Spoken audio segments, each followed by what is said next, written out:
बड़ी मैसेज कर रही है, क्या करेगी ये बता। लड़कियां जज्बात में आपके समझता हूँ, ठीक है।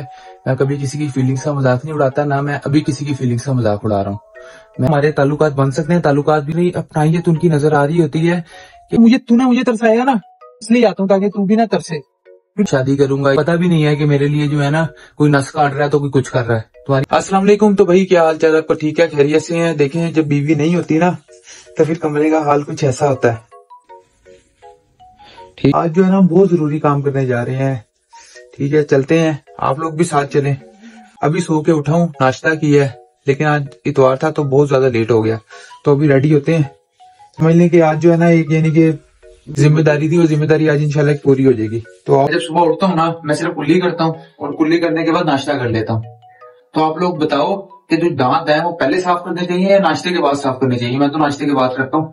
तो हमारा ये फैसला करा दो, हमारी ये लड़ाई बड़े अरसे से चल रही है, मरियम की मेरी भी चलती थी और अभी भी जारी है। कमेंट सेक्शन में बताओ। ये वाली जिम्मेदारी थी कि मेरी कब्र पे रोजे सुल्तान लिखवाना और आते रहना। जा तो मैं बहुत कम रहा हूँ ताकि मेरे ख्वाब में आती रहे, ठीक है। अभी ये समझ लो ये बड़ा भारी बना हुआ है और ये बड़े पक्के पत्थर का बना हुआ है, लेकिन ये चीजें काम नहीं आनी है हमारे प्यारों के लिए।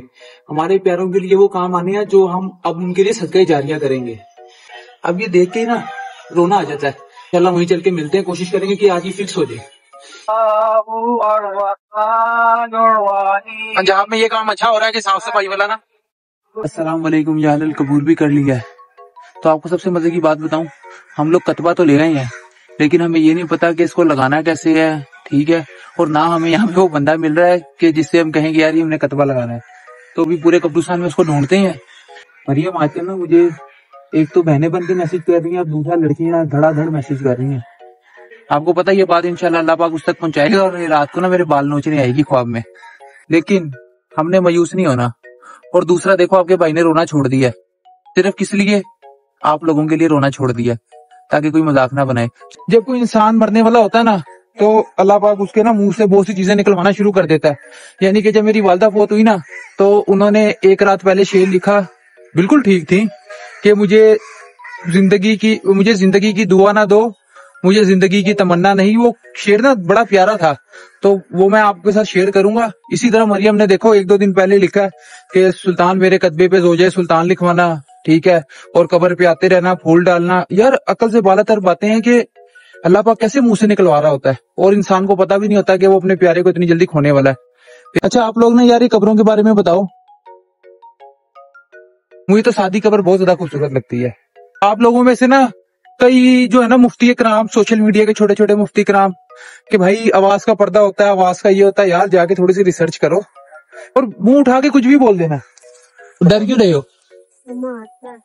क्यों मारेगा? आप वो कहाँ मिलेगा असली? लपाई कर देते हो? ये बात चलते हैं, कुछ नहीं कहता, मैं तेरे साथ हूं ना। हमें ये तो बता दे अली है कहाँ पे? तो हमें वो मिलवा तो दे, हमें नहीं पता कहाँ पे है। इधर आना, नहीं मारेगा तुझे भाई। आप लोग ये देखो कब्रिस्तान तक में जो है ना मनोपलियां चल रही हैं।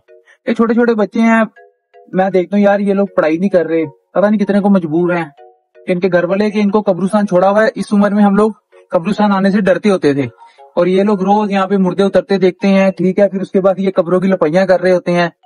ईमानदारी से बता रहा हूँ, मैं अल्लाह पाक से दुआ करता हूँ, कोई भी बात मैंने करनी होती है ना या वालदा को करनी होती है, बात करता हूँ और कहता हूँ अल्लाह पाक ये बात ना मेरी कैसे भी करके फरिश्तों के जरिए ना मेरे प्यारों तक पहुंचा दे और मुझे इसका जवाब भी आए। अल्हम्दुलिल्लाह अल्हम्दुलिल्लाह अभी तक तो ऐसा सिलसिला चल रहा है, ठीक है।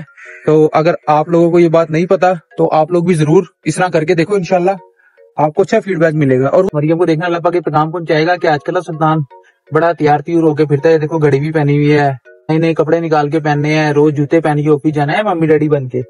ये ना अपने होते ना मुझे तैयार नहीं होने देती थी, कभी इसने मुझे तैयार नहीं होने दिया, शाज़ोन आती थी। और उसके अलावा मेरे बाल बिखरे हुए होने, इसने मेरी कटिंग नहीं करवानी, मना करते रहना, नहीं ऐसे अच्छा लग रहा है, ऐसे अच्छा लग रहा है। और बाद में मुझे कहना चल बुढ़ा पापा लग रहा है, बुढ़ा पापा लग रहा है। अब मुझे समझ में आती है मुझे तैयार क्यों नहीं करवाती थी। ये कहती थी कि ना हम दोनों को नजर बहुत जल्दी लग जाती है। वो कहते हैं ना आप सल्लल्लाहु अलैहि वसल्लम ने फरमाया था कि नजर ऊंट को हंडिया में और इंसान को कब्र में। देखो ले गई ना। और दूसरा बेबस होके यहाँ पे बैठा हुआ है। ये जो कतबा है इसको किस तरह करके लगाओगे? थोड़ा सा दीवार बनेगी अंजलि, ठीक है, बराबर दीवार आएगी। अच्छा ਉਹਦੇ ਵਿੱਚ आधी आधी के 2-2 इंची ना बिक जाएगा कतबा। ठीक है, पीछे लगेगा तेगा। ठीक है, प्लस्तर ना बनेगा, यानी मजबूत काम हो जाएगा। मजबूत। मैं कह रहा हूँ एक ही दफा लगवाना। जिस तरह ये मार्बल की कवर है ना, हाँ जी, वो देखियो नीचे उसका वो बना हुआ पत्थर। कौन सा? वो हाँ जी, हाँ जी, हाँ जी, उसके बीच में वो फंसा हुआ है। हाँ जी, इस तरह का ये दीवार बनेगी, उसके अंदर आएगा दीवार में सारा सीमेंट लग के पीछे तेगा लग जाएगा। टोटल खर्चा आपको बता दूं, हाँ जी, 5,000 रुपया सारा। तो भाई यार कोई प्यार मोहब्बत करो। नहीं लो। 500 रुपया का होता है। मैं जरा घर फोन करके पूछूं, ये ना हो के बेइज्जती हो रही है। वो सब ना करें 5,000 रुपये लेंगे, तो मैं सिर्फ ये पूछ रहा था कि ठीक है। ओके, डन हो गया, ओके हो गया। ग्रेव यार्ड देखो, माशाल्लाह तरक्की होगी पाकिस्तान में भी। गोरकंद से ग्रेव यार्ड बहुत अच्छा लफ्ज है, अल्लाह की कसम, अच्छी बात है, अच्छा लफ्ज है। नहीं तो लोग गोरकंद का नाम सुन के डर जाते हैं। अच्छा यार, तो भाई बोल रहे हैं कि 3 से 4 दिन लगेंगे। इनके पास काफी ज्यादा जो है ना कब्रों के ऑर्डर हैं जो इन्होंने तैयार करनी है। आप लोग यकीन करो, मुझे डर लग रहा था। मैंने फिर अब्दुर्रहमान को फौरन से भेजा कि जाके ना फूल लेके आ। ये ना वो रात के टाइम आके जब भी ख्वाब में आती है ना, मुझे लगता है फिजिकल हालत में मुझे फील हो रहा था। ख्वाब इतना यानी रियलिस्टिक होता है। अगर चपेड़ चपूड़ भी मारेगी तो बड़ा फील होगा। कान मेरा सुन के बंद हो गया कि चपेड़ ना पड़ जाए, इसलिए मेरे अब्दुर्रहमान ने पानी लगवाया, तो मैं कहा फूल ले आओ ताकि फूल डाल दें। पगलू कतबा में ले आया हूँ, यहाँ पे रख दिया हुआ है, लेकिन वो कह रहा अभी टाइम नहीं है, तो वो 3-4 दिनों के अंदर लगाएगा। लेकिन तू ये है जिस तरह तूने मुझे तरसाएगा ना कि अचानक छोड़ के कि मैं तरस रहा हूँ, इसी तरह मैं भी तेरी कब्र पे कम इसलिए आता हूँ ताकि तू भी ना तरसे, फिर तू ख्वाब में आए। और अब अल्लाह की कसम ये ख्वाब में भी आती है, अम्मी भी ख्वाब में आ जाती है। अम्मी भी आगे कह रही थी बेशरम कब्र पे चक्कर लगा लिया कर। और हालांकि मैं अपनी अम्मी की कब्र पे जाता हूँ, किसी को बताता नहीं हूँ, खामोशी से जाता हूँ ऑफिस के फौरन बाद। तो भी थोड़ी देर बैठ के बातें करूंगा ताकि दिल हल्का हो जाए, ठीक है। बाकी मरियम, मैं तो सही बता रहा हूँ, आजकल एक तो लेडीज मैसेज कर रही है, उनकी समझ में आती है, वो पता लग रहा है लड़कियां बड़ी मैसेज कर रही हैं, क्या करेगी अब बता। उसे हाथ बाहर निकाल के छंट मार देगी। अब बता, पहले तो ये होता था गलती से कोई तस्वीर भी मेरे सामने आ जाए ना, मुझे डर पड़ जाता था। और हालांकि मेरा कभी ज़हन इस तरफ होता भी नहीं था। बाकी मैं से अपनी बातें कर लूं, थोड़ा सा इसको तपा लूं, बस अब इसको थोड़ा तपा लें ताकि अल्लाह पाक मेरा पैगाम पहुंचाए और रात को ये अपना डंडा लेके यूं करके आए। देखा ना, टका टक। इसको तपा के फिर मिलता हूँ मैं आपको।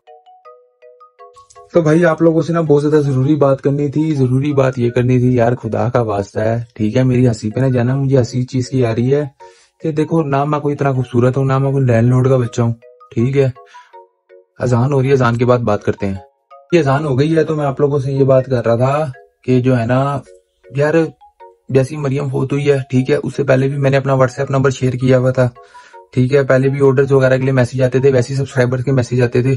अब जो है ना फीमेल्स के बहुत ज्यादा मैसेज आना शुरू हो गए हैं, यानी चलो उनमें से बहुत सी जो है ना, यानी कि बात करके पता लग जाता है कि यार ये ना किसी यानी मुश्किल का शिकार है, जिसने जादू का शिकार है, कोई जिक्र साहब का नंबर मांग रहा होता है, ठीक है, तो वो उनसे बात करके पता लग जाता है। लेकिन कुछ का ना पता लगता है बात करके ना कि यानी कि वो उनके जज्बात कुछ हो रहे हैं, ठीक है। आपको दीन ने हक दिया है, आपने पूछा जी, डायरेक्ट निकाल के पूछा, मैंने मना कर दिया, ठीक है।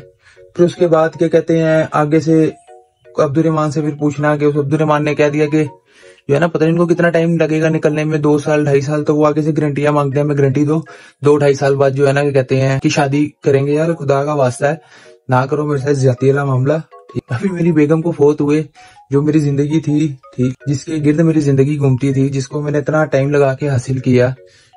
और कई लोग जो है ना शर पसंद अनासिर हैं, ठीक है, देख के पता लग जाता है कि ये लोग ना यानी कि ट्रैप करने के चक्रों में है, यानी कि अपनी वीडियोस बनाने के चक्रों में कि हम ट्रैप करके वीडियोस बनाएंगे। तो भाई अल्लाह के हुक्म से मुझे हज का बच्चा ना समझो, ठीक है ना। मैं अल्हम्दुलिल्लाह मेरा अपने नफ्स पे बहुत कंट्रोल है, मैं इतनी जल्दी, एक तो यार ये ना जिस्म और हाथ देखो, आप लोग मैसेज करते हो तो किस तरह मेरे हाथ पांव कांपते हैं। लड़कियां जज्बात मैं आपके समझता हूँ, ठीक है, मैं कभी किसी की फीलिंग्स का मजाक नहीं उड़ाता, ना मैं अभी किसी की फीलिंग्स का मजाक उड़ा रहा हूँ। मैं सिर्फ अपने जज्बात बता रहा हूँ, क्योंकि मैं एक एक करके सबको अलग अलग नहीं बता सकता कि मैं एक का मैसेज है उसको जवाब दूं, ठीक है। अगर आप इस तरह के कोई जज्बात रखते भी हो तो अपने तक रखो, उसको दबा के रखो। और खुदा का वास्ता है ये जज्बात लेके किसी गलत तरफ ना चले जाना, तो खुदा का वास्ता अपना ईमान ना खराब करना, क्योंकि कुछ लोग इस तरफ भी चले जाते होते हैं। कुछ लोग इस तरह मैसेज करते हैं, उसमें यानी कि इतनी अपनाइयत उनकी नजर आ रही होती है कि जैसे जो है ना मेरी, यानी कि मरियम भी मेरे से वैसे बात नहीं करती होगी। वो देखो ना, आप मेरे लिए 2 साल आप कह रहे हो मैं वेट करूंगी, मैं वेट ये करूंगी, मैं इस तरह करूंगी। ओ भाई आपकी अपनी जिंदगी है, आपकी पहले भी तो जिंदगी गुजर ही रही थी ना, गुजर रही थी ना, तो आप अपने लिए कोई अच्छा रिश्ता देखो, ढूंढो, करो शादी। मैं तो अंदर से खाली हूँ, कसम वाली बात है। ना मैं अपनी जिंदगी में कभी किसी को मरियम जैसा प्यार दे सकता हूँ, ना मुझे मरियम के म्यार की कोई लड़की मिल सकती है। हकीकत बता रहा हूँ, उसके म्यार पे आके ना मैं उस तरह किसी से मोहब्बत कर सकता हूँ। मेरी मोहब्बत का लेवल यही है जो मैं मरियम के साथ करता था, और ना हर कोई डिजर्व करता है, ठीक है। इसी तरह मेरे से मोहब्बत का म्यार सिर्फ मरियम जानती थी, ठीक है। वो किस तरह मेरे से मोहब्बत करती थी आप में से नहीं लोग समझ सकते, नहीं आपको पता कि हमारी मोहब्बत का म्यार क्या था। तो आप लोग मेरे से चाह के भी ऐसी मोहब्बत नहीं कर सकते, और ना मैं आपको मोहब्बत दे सकता हूँ। तो फायदा नहीं है कि आप मेरे मेरे मुझे पता भी नहीं है कि मेरे लिए जो है ना कोई नस काट रहा है तो कोई कुछ कर रहा है। तो अगर आप लोगों ने काम भी करना है तो आप मेरे से एनजीओ के लिए काम करो, ठीक है। उसके लिए हमारे ताल्लुकात बन सकते हैं, ताल्लुकात भी इस तरह के, यानी कि फील्ड के। ये मक्खी बहुत तंग कर रही है मुझे, क्या करूं इसका मैं। अब आप लोग इस बात को गलत ना समझना कि मैं कह रहा हूं कि मरियम के म्यार की मोहब्बत ये वो। आप उस चीज को, यानी कि मेरे अल्फाजों को समझ शायद ना पाओ। मेरी मोहब्बत करता था ना बच्चों की तरह, यानी कि उसकी मोहब्बत बहुत ज्यादा पाक साफ थी। इस दुनियावी लालच से बालातर, हर चीज से बालातर, ख्वाहिशात से बालातर। तो वो मैं मोहब्बत किसी को भी नहीं कर सकता, और जो मैं मोहब्बत डिजर्व करता था वो मुझे उससे बढ़ के उस तरह की मोहब्बत देती थी, वो मुझे कोई नहीं दे सकता। प्लीज मैं तुम्हारी मेहरबानी, मेरे लिए चूड़ियां ना तोड़ो, ठीक है ना। मैं इन सब चीजों से ना फिसलता हूँ कि आप कहोगे मैंने अपनी रग काट ली, कोई कहेगा मैंने खुदकुशी कर ली। मैंने किसी को कोई टाइम नहीं दिया, और ना मैंने किसी को कहा कि मैं आपसे शादी करूंगा, या मैंने किसी को खुद मैसेज किए हो, या जिनके मसाइल चल रहे होते हैं, जिनके काले जादू के मसाइल चल रहे हैं, मैं सिर्फ उनके साथ थोड़ी सी डिटेल में बात करता हूँ, वो भी जिक्रिया साहब का नंबर देने के लिए। मैं किसी का नाम लेके, किसी का मैसेज दिखा के, किसी का नंबर दिखा के मैं उसकी ना तजलील नहीं करना चाहता, और ना मैं करूंगा आगे मुस्तकबिल में। बस तुम्हारी मेहरबानी, ये रागे रुके काटने वाला सीन ना करो मेरे लिए। खुदा का वास्ता मेरे पे रहम खाओ, मैं बिला वजह अंदर हो जू, ना मेरा लेना ना देना। और ये सब कोई अब्दुर्रहमान का किया कराया। सबसे पहले इसने चवल मारी थी, इसने पता की हरकत की थी, मुझे मोबाइल पकड़ा के कहता है सुल्तान भाई बात करो। मैंने बात की, मैं पता नहीं कौन है, मैंने बात की तो ये, लेकिन ना वो अल्लाह पाक उनको बहुत अच्छी थी, अच्छी से मुराद कि उनको मैंने एक दफा मना किया ना तो उन्होंने मुझे दोबारा डिस्टर्ब नहीं किया। हकीकत बात है, और होना भी ऐसे चाहिए। दीन ने आपको इजाजत दी है, आपने पूछा, अगले ने इनकार कर दिया, बात खत्म हो गई। अब उसके पीछे पड़ जाना तो गलत बात है। शुक्रिया, अल्लाह हाफिज।